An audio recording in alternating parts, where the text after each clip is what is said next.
was funny because we talked about this movie, and I had said I thought this movie was going to be really bad, and Really?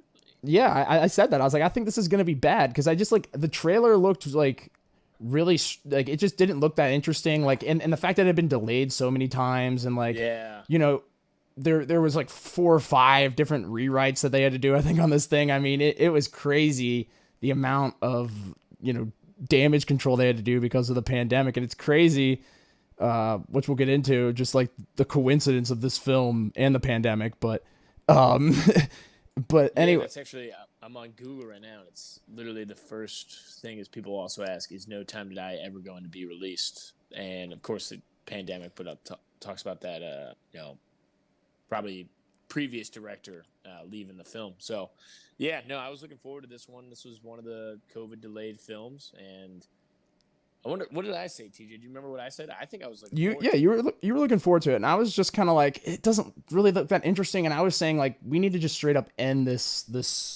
series altogether.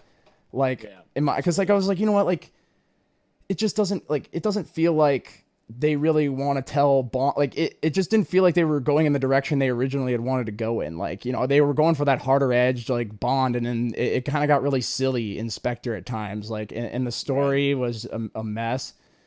But I will say, before we get into the film, this movie was much better than Spectre, Yeah. in my opinion. I thought this was much better than that, but at the same time, I wasn't that blown away with this, if I'm being honest. Yeah. I thought it was okay, just off the bat before we get into the spoilers, but I thought it was okay.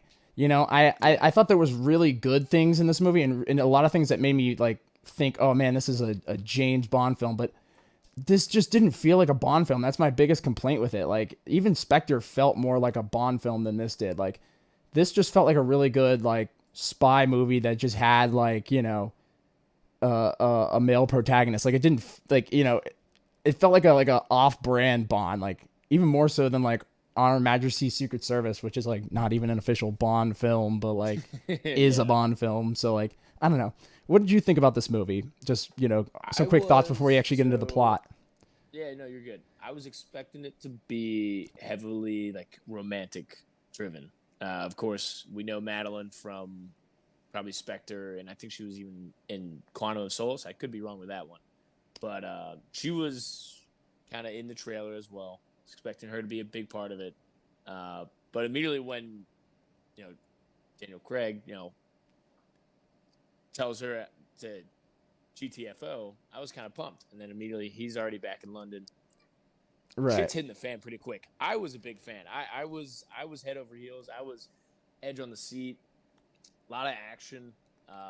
Lot of, good fight scenes too. Like, I was impressed. Daniel Craig still got it.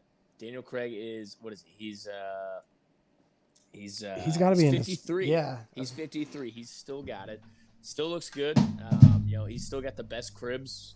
I don't know how he finds his Airbnbs in wherever he is in Europe, somewhere in Greece at the top of the Acropolis, or in God knows where in the Caribbean. But he's got the best taste of Airbnbs, and he's still got it. I was a big fan. I think this was probably one of the best ways to go out for Daniel Craig. That video that was trailing around social media of him on his last set. That got me emotional, and I know one of my coworkers, she watched that, and like, she's not a big movie buff, but after she's a big Daniel Craig fan, and after she watched that little social media clip of his last scene, she got teared up, and she's like, I gotta see this movie too. And she's not a big movie girl, so definitely a big fan, and sad to see. Well, I'm not gonna say anything, but yeah, no, I was a big fan. I was happy for it. Yeah. I do agree with a lot of what you said, but once we get into the story here, I'll kind of start to break down the things that really bother me about this movie, because I don't agree with what you said about the ending of the film, but we'll get into it. So this is the